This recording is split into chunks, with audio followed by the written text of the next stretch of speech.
What's up, man? Guess what? I did it. I got night vision. Yeah, I just don't understand what you were talking about, saying that night vision is so expensive. Amazon just delivered these nods for under $200 and they're better than yours. Oh, come on, look at this feature set. They cover both eyes, which means that they're dual tubes. They're digital, which means that you don't have to worry about harming a tube. They have adjustable levels of supplemental IR illumination, and they're inexpensive enough to not feel guilty about handing them to a friend or a novice. Well, can you say that about your setup? Don't get mad at me. I know how we can settle this. A night vision hike tonight. Okay, I'll see you there, and I'll probably see you before you can see me. Oh, hey, there's Monotube Man. Hope the headlights on this thing didn't damage your little tube there. No, I know that's not possible. Us Jeep guys are known for having completely reasonable and unobnoxious headlights. Hey, how about we get on this adventure?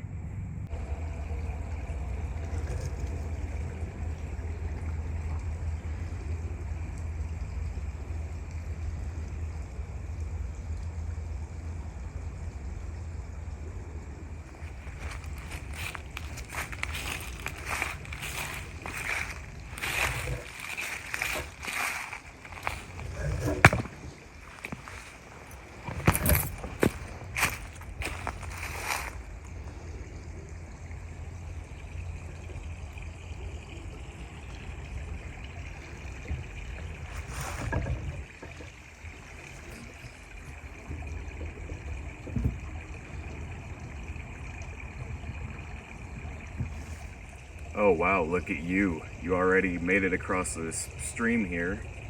I'll be right there with you. I'm not scared at all. I'm actually just behind you so that I can make sure that you're okay.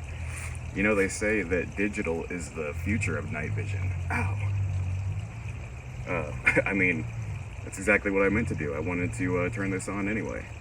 Let's go ahead and turn the unit on here, and we'll put it on the first mode, which is IR0. Oh wow. So it's actually worse than my naked eyesight, which is great because I call that blindfold mode. So guys, if you're looking for a reason to give your wife so that you can buy this unit, there you go. Let's try IR1. Now we're in business.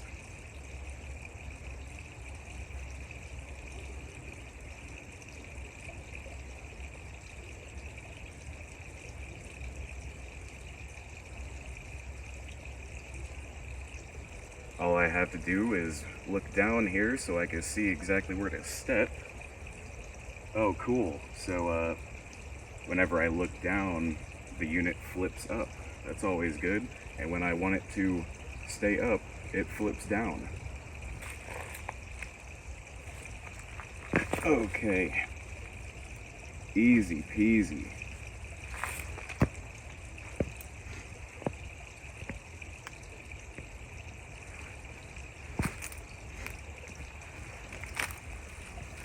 Like it's nothing. All right, everybody. I hope that you enjoyed the first segment. Now we are entering the overview and conclusion portion of the video. Please enjoy the B-roll to my left. And I have some points that I'm going to make here. I'm going to read off of this paper because I don't have everything memorized, but as a punishment for this, I'm gonna have to read off of this paper using the Night Fox Swift, and this is going to be interesting. First things first here, with the focus adjusted, I can say a disclaimer that the camera view POV shots that you've seen are not the truest perspective of what it's like to view through these devices. I would say that both of them actually look better than the camera provides, though the camera does show an accurate detail of what these units look like, just not completely true. Next up, I want to say though this has hopefully a more comical overtone, this video, I don't want it to seem too negative about digital night vision in general, even if this specific unit is not for you or you think that it's for anybody. Digital night vision as a category is something definitely to pay attention to. A product that is not even released yet is the Psyonix Opsin. I highly encourage you to do some research on that if you're at all interested in digital night vision and kind of looking at the future of it. A lot of people say that digital night vision is potentially the future versus analog like you have with the PVS-14. And these are people that know more than I do, to be completely honest. So let's go over uses of this level of night vision. Ultimately, when I say this level of night vision, I'm talking about what I have on right now. I would say navigating with as little signature as possible and on an extreme budget. My ultimate conclusion here is going to have something to do with this, but navigating with as little signature as possible. In other words, you can see with this unit when you use supplemental built-in IR, which other people, unless they have night vision, they can't see that. So if you like the idea of being able to navigate around, possibly with slight impairment, but with kind of a flashlight at night that other people can't see, this is possibly an option for you. And it really does work for that, even this specific unit. Think of it as using a flashlight that nobody else can see, and I think you'll be more in the right mindset to where you won't be disappointed with a unit like this. And you can think of various scenarios where that could be possibly helpful. Sharing with somebody else. Another thing, this is actually something that I'm going to do. So if I go out with my more expensive unit, you know, it can get kind of lonely at times, especially if you don't have friends that are willing to drop, you know, 5K, 4,000+ or more on quality night vision. If I have this with me, at least they can use it while we go on a night hike or do whatever.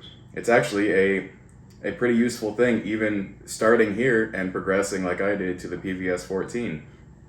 And I have SHTF just in general. This is what I was going into detail before about, just general uses that you can imagine in various emergency situations where this could potentially actually be helpful when you want to navigate with very little signature. At this point, I cannot tell if my handwriting just sucks or if it's difficult to read with this. In all honesty, I'm kind of surprised and pleased considering the amount of light in here. I knew it wasn't going to be a problem to see, but the fact that I can focus enough to read my terrible handwriting, that's actually quite impressive. I have written here that you have to keep in mind, along with being able to use this as essentially a flashlight that only you can see, you still have to make sure that it's charged, and the battery life is only a claimed 3 hours, so just keep that in mind. But as a positive, they only say that you can see 75 yards with this unit, and I've found that in good conditions, you can actually see further than that with the supplemental IR on IR7, for example. I believe that you can see further than that. I haven't tested exactly, but I firmly believe that 75 yards is selling it a little bit short, though in possibly worse conditions, 75 yards may be an overall average, decent number to be completely honest. So let's cover some negatives now. We have the rechargeable battery. So not only is it a 3-hour battery life, but the battery is rechargeable, which is obviously inferior to a replaceable battery like the PVS-14 has, which is a AA battery, which means that it can run out of juice and you can just replace it on the spot and not have to worry about having a charger with you and having access to charging before whatever you're doing. And not to mention the PVS-14 battery lasts 40 to 50+ hours. So I have written here, always needing IR. That may or may not even be a negative for you. If you think that you're gonna have enemies looking for you that will possibly see you and they're using night vision, then okay, probably this unit is not for you in the first place. But as a negative that's worth mentioning, or somebody else will, the fact that you always have to use supplemental IR, people will find as a negative. The next thing is kind of particular to this time of the year that this is being filmed. The ability, or rather inability, to use with a watch cap or some type of headliner for warmth. And that's why I have my helmet here. This is the helmet from Team Windy. Obviously, this is a quality helmet that is more comfortable and it's better in every single way. It has cushioning and it has pads inside that you can customize the placement of, and a great harness system, and it's just quality build and everything. But specifically for this time of year when it's cold outside, I have the Unity Tactical Cold Weather Liner, which works absolutely fantastic in keeping my head warm. And that is obviously an advantage when you're dealing with a basically elastic strap system that we have right here that I'm wearing right now. That's a huge disadvantage if you're actually going out at night and it's very cold. It's going to be very difficult to find a comfortable means of putting some type of head warming device on, maybe earmuffs. Maybe you can try to just really snug down a watch cap or a beanie or whatever of some kind. But I like that with the more expensive option, you have a more custom and high quality available option. And I guess that goes into just comfort overall. If you're wearing this for an extended amount of time, obviously the more expensive setup will be more comfortable. And I believe that the least comfortable aspect of this is basically just a metal plate. It's like a metal square that this thing is hanging off of that is directly in contact with your head. That's probably the least comfortable part, though, hey, you can make it work in all honesty. And the last negative I have here for this unit is the image quality. So obviously the quality of the night vision itself, the light gathering and amplifying ability of this unit is going to be far less than a PVS-14.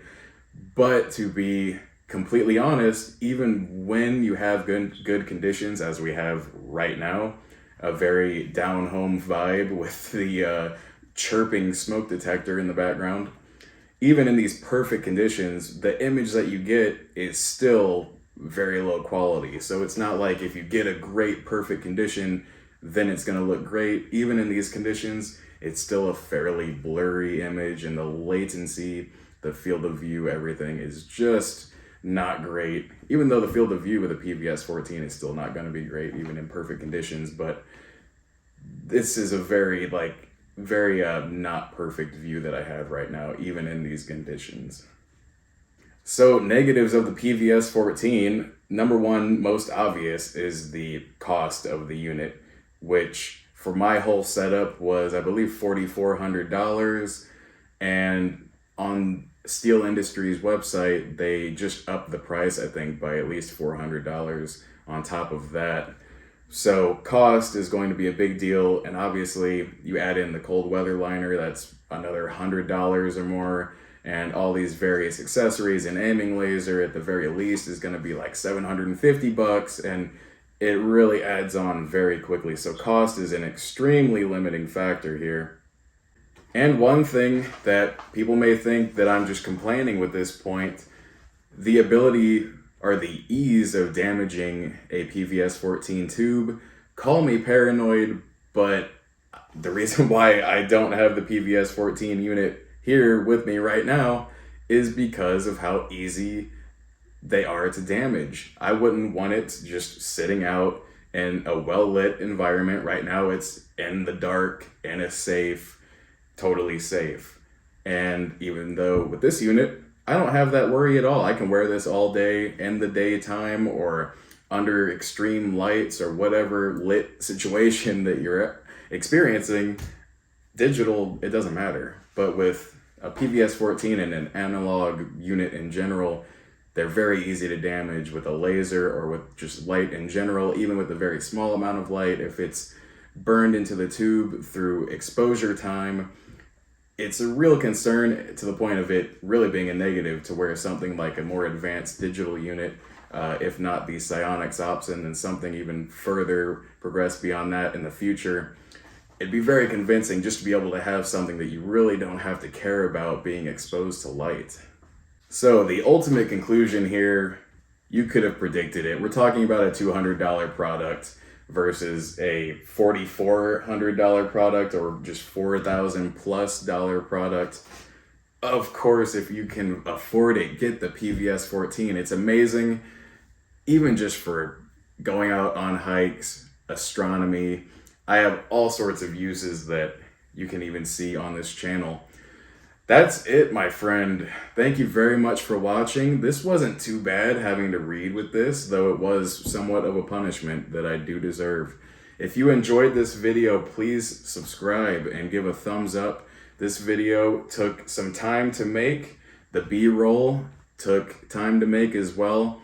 And I hope it paid off, and I hope you enjoyed or learned or laughed. Thank you very much, and have a great day.